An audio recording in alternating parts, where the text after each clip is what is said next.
სახელითა მამისათა და ძისათა და სულისა წმინდისათა. ამინ.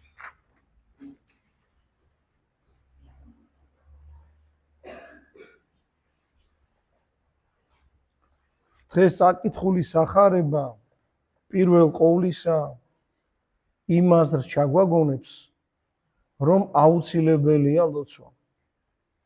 სახარებიდან ჩვენ ხშირად გვესმის სიტყვები მასზე, რომ უფალი იესო ქრისტე თავისი ზეციური მამისადმი ლოცულობდა. ანუ იგი ლოცულობდა თავისი ადამიანური ბუნებით, რაღა თქმა უნდა და არა თავისი ღმრთაებით. ლოცულობდა დილითაც და ღამითაც. განსაკუთრებით კი ღამით. იმიტომ რომ დღისით იგი ადამიანებს ღვთის სიტყვას უქადაგებდა და კეთილს უყოფდა მათ მრავალგვარი სასწაულებითა და საკურველი კურნებებით.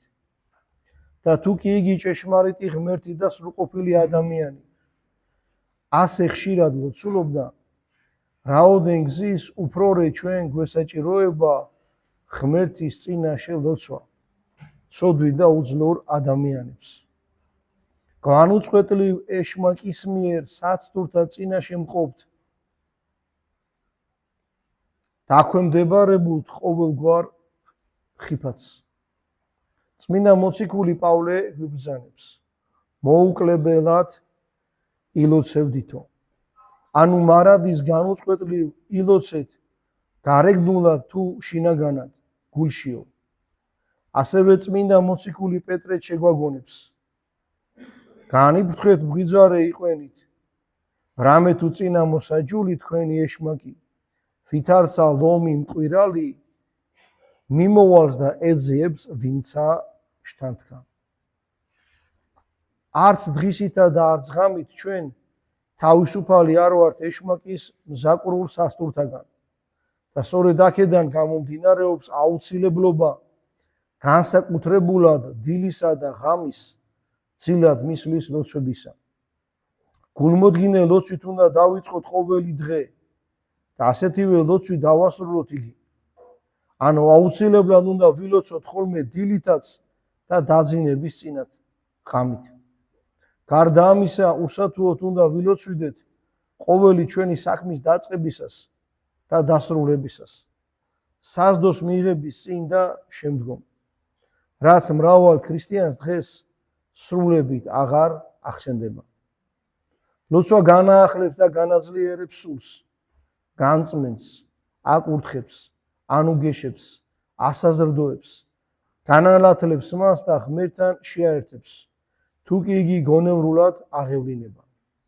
მთელი სულითა და გულით, წრფელი რწმენით, ყოველსა რაოდენსა ითხოვდეთ ლოცვასა შინა, სარწმუნო გეყო თქვენ, გვეუბნება თავად უფალი ჩვენი იესო ქრისტე. ანუ პირველი რაც დღევანდელი სახარებიდან უნდა ვისაუბროთ, ეს არის, რომ ლოცვის აუცილებლობა უნდა ვგრძნობდეთ. კაცი სულ უნდა ლოცულობდეს. განსაკუთრებულად დილით და ღამით. უფალზე ნახეთ როგორი იყო ნათქვამი, უფრო ღამით ლოცულობდა ხოლმე. ეკლესიაში იმიტომ არის ღამისთების ლოცვები.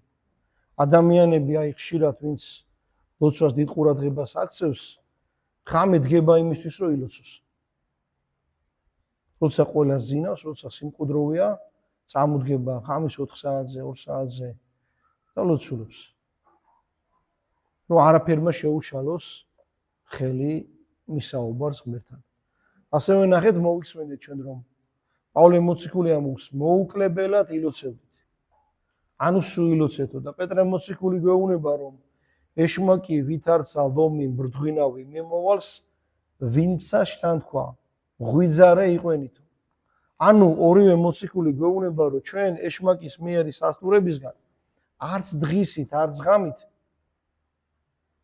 არ უნდა ვქონდეთ უზრუნველობაში არ უნდა ვიყოთ, რომ ღამეა სასტური არ იქნება, დღე არის არ არის სასტური, არა. სულ ლოცვით უნდა ებრძოდეს ეშმაკის ამ სასტურებს ადამიანი. ეს არის განსაკუთრებულად იესოს ლოცვა. უფალო იესო ქრისტე, ცეო ღვთისაო, ჩემი წყალე მე ცოდვილი. და ნახე თვითონ დღევანდელ სახარებაშიც პეტრეს რო შეეშინდა და ჩაძირვა დაიწყო, დაიძახა, უფალო მიხსენმე და უფალმა მოკიდა ხელი და აიყვანა ნავში. ჩვენ როცა განსასწრელი გვაქვს, უნდა ვთქვათ, უფალო მიხსენ მე და ღმერთი აუცილებლად შეგვეწევა.